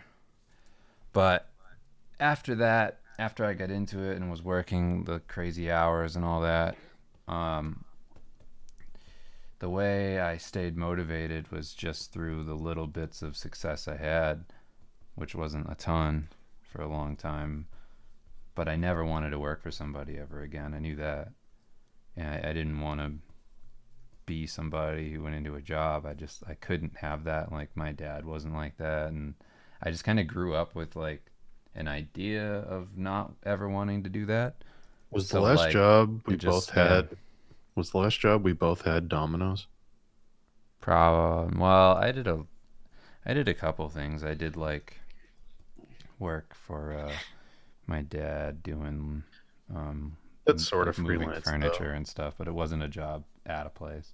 I think the last actual corporate job we both had was working at a Domino's Pizza as delivery drivers.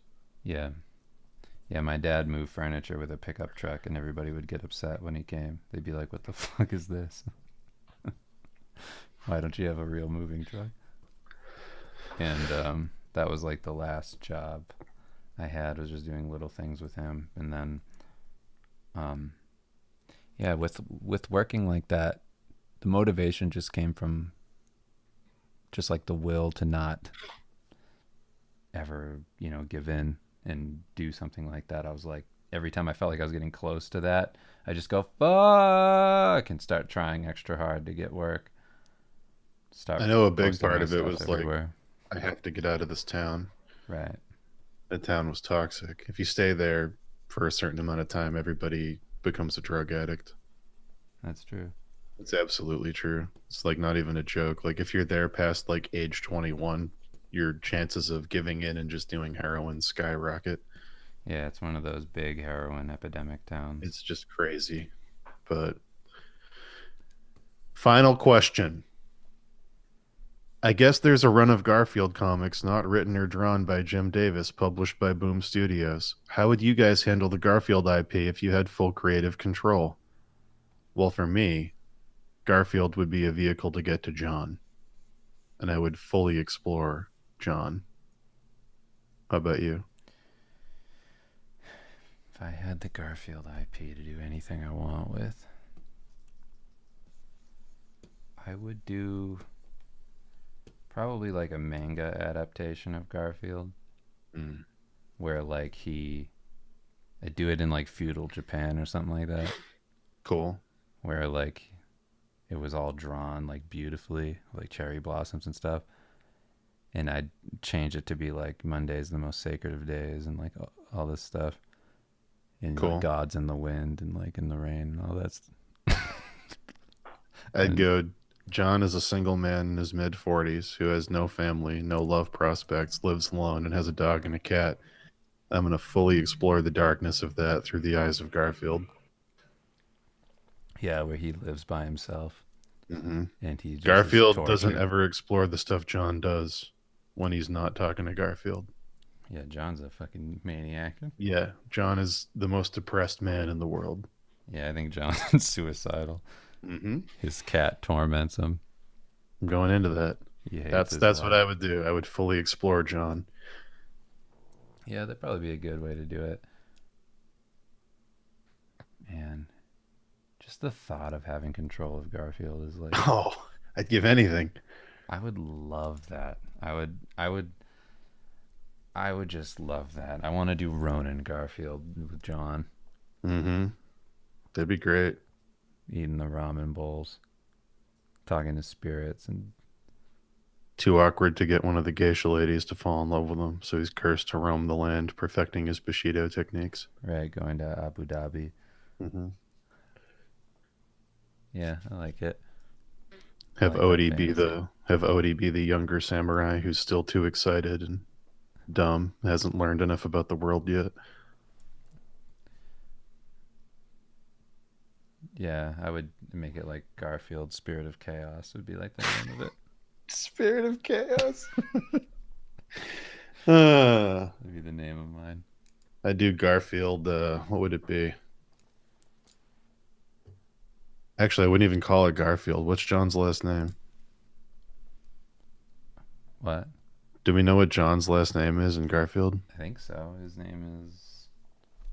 What's his name? I think he does have a last name.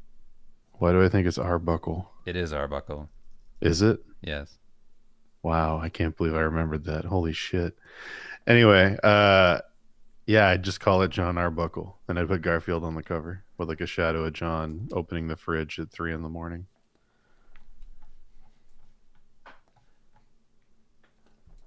But yeah. Thanks everybody for coming. Thanks for all the questions. I'll We do love you. once more look at the comic itself. Devilman vs. Batman. There's Devilman. Batman's beat up. Yelling. Uh-oh. Gundam Batman. And then we'll continue on later with the G Gundam Alfred and the Devilman, and we'll wrap up the page. Maybe we'll do a slightly longer one at some point. Just finish this page. Join us next time on March 4th for our interview with Dan Avidan, also known as Danny Sixbang of Ninja Six Party and Not So Grump of Game Grumps. Looking forward to that. And March 19th for a talk with Brandon Jones, founder of GameTrailers.com and Easy Allies on Patreon. That's going to be awesome. And thanks to everybody who hung out today and came to our last one with Comic Book Girl 19. You can check that out in the archive. It'll be on YouTube soon. And yeah, thanks for hanging out. Batman versus Devilman will conclude this page next time probably, and then we'll see where it goes from there. Yeah, Dick Tracy might show up. He might show up. And again, if you want to help support this, you can subscribe to Twitch if you like, but you can also get a product. You could go check out our comic book at acceptablecomics.com. Read the preview there and pre-order if you like. They're still open. We're going to be shipping very soon. And yeah, thanks for hanging out with us. We love you. Love you. Blow a kiss to you. Wait, we didn't go over our gauntlet of goals. Oh, shoot. Somebody just say that? Or did you? No, I just saw the spreadsheet and I went, whoa, we almost fucked up. All right, everybody. Let's... For anyone who doesn't know, me and Dave are doing a challenge with each other week to week called the Gauntlet of Goals. 7 categories for living a life of excellence. We give ourselves points every day that we achieve a goal in each category, with bonus points if you manage to hit a category every day of the week. Can't believe we almost missed it. Let's do it. All right, I got the music up. So let's go over it. Diet. You got your Google sheet. I'm trying to figure out which points we canceled each other on. Oh, okay. I just clicked diet. It's just silence. Okay, this one doesn't count, so I'm losing a point for that, and then I'm losing a point for habits. So we both did lived my life every day this week, and we both did habits every day this week, so I lose 2 bonus points. Do I gain any? No. Yes, you did prosperity every day. Are we just going against each? Yeah, I guess we'll just go against each other, right? Or yeah, you did prosperity every day this week, and I didn't, so you get a point for that. Well, Kim did prosperity though. Oh shit! I guess we're going against. Yeah, I don't know. Okay, if we're including Kim, hold on. Kim lost this week. She got 38 points. But Prosperity she and did knowledge. some combos. So I'll lose a point for knowledge too. Okay. Yeah, and you'll lose a point for that other one because Kim did. So Okay. here we go. Now I'm just gonna do some very general overviews here. Did you say what this was about? I went over it roughly. Okay, I'll just say that the way things work on here is that there's 7 categories. For each category that you do in a day, you get a point. with a possible, 7 points for the day, and then we go through the whole week. So these are diet, fitness, prosperity, live my life, knowledge, charitable deeds / did something for someone I love, and habits. The idea being a healthy balance of working, getting out of the house and living your life, changing your life in a positive way through reinforcing habits, fitness, and getting just the right amount of work done and learning new things. That's right. So I'll go over my diet stuff, what it was like this week. I'll just real quick overview. Mm-hmm.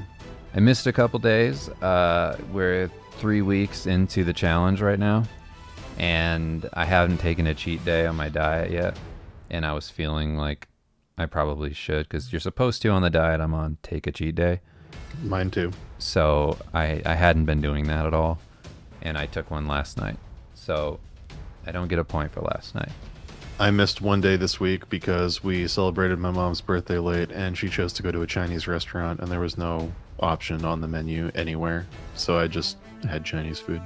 And on Thursday, my wife and I went to a Joey Diaz show at the Comedy Works here in Denver, which was awesome. And there was no food there that I could eat. I ordered the vegetable plate thing, with the pita bread and all that stuff. Mm-hmm. But it came, and I ate it, and I was like, oh, shit, there's really like a handful of vegetables. And mm-hmm. I thought it was like a vegetable thing, but really it was just like pita bread. Mm-hmm. So, fuck. That's what happens. Thursday, fuck me. There was no other food to eat.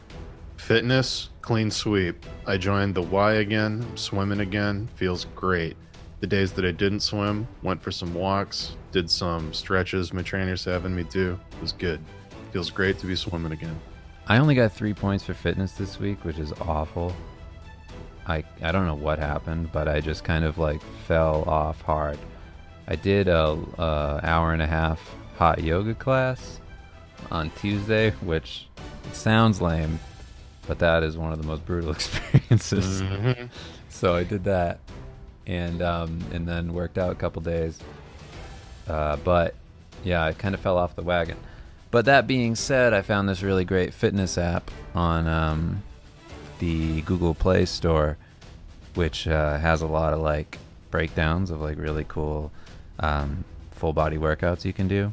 I forget what it's called. It's like one of the highest rated apps, but it is really awesome. So now that I have that, I'm going to do the challenge. It's within the app for the full body workout for like the month. And hopefully that'll get me back on track. Prosperity. I almost did every day this week, working on a bunch of different stuff, but I missed Friday because I was up all night Thursday till 5 in the morning, and I woke up so late Friday that the whole day was a complete waste. Prosperity, I don't know. I feel like I'm always working, so that's the one category that like no matter what happens, I'm not going to miss it. Mm-hmm. I did tons of stuff this week. Most of it I can't talk about, so yeah, on to the next one. Lived my life, both of us, clean sweep. That's right. You do anything notable?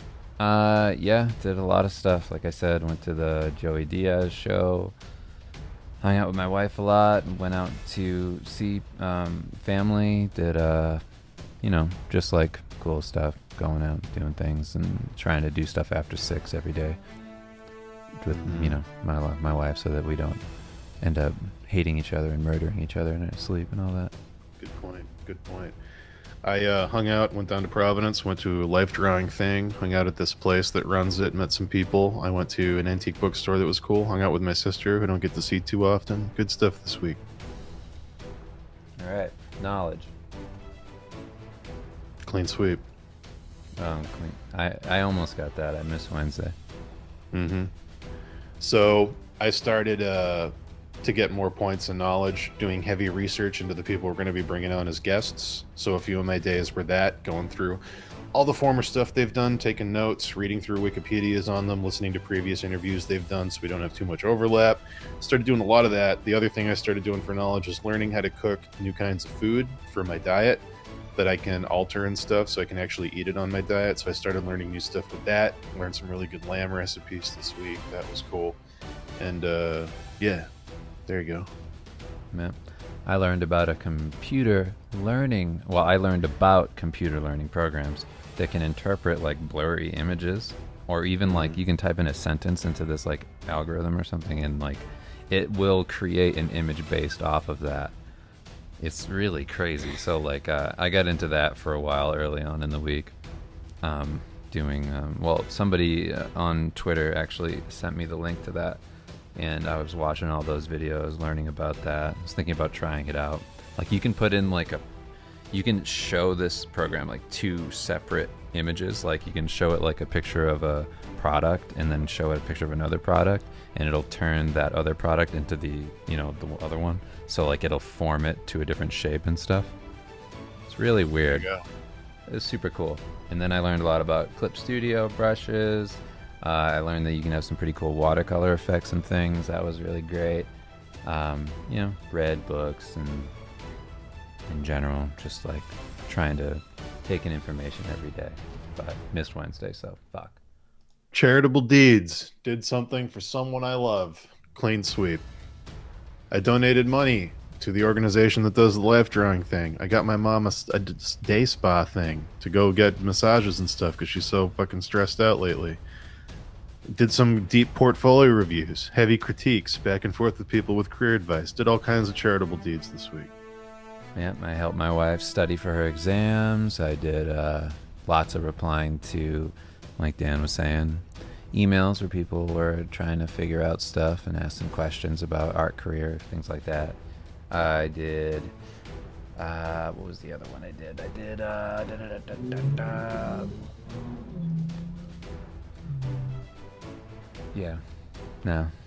Just stuff like that. There you go.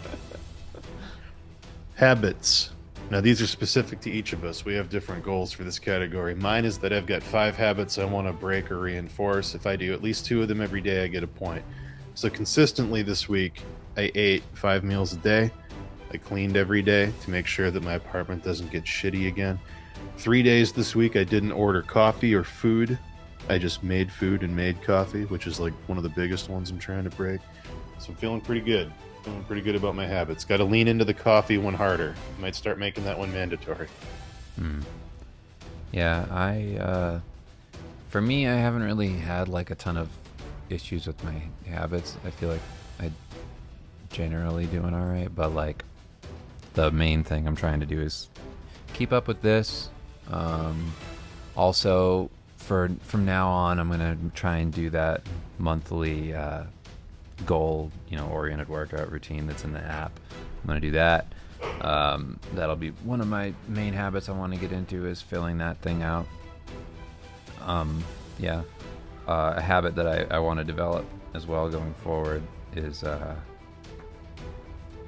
want to like do my diet, measure it a bit more, measure it in terms of like portions, stuff like that, because I feel like I've been doing the diet real well, but I don't know if I'm eating too much or whatever.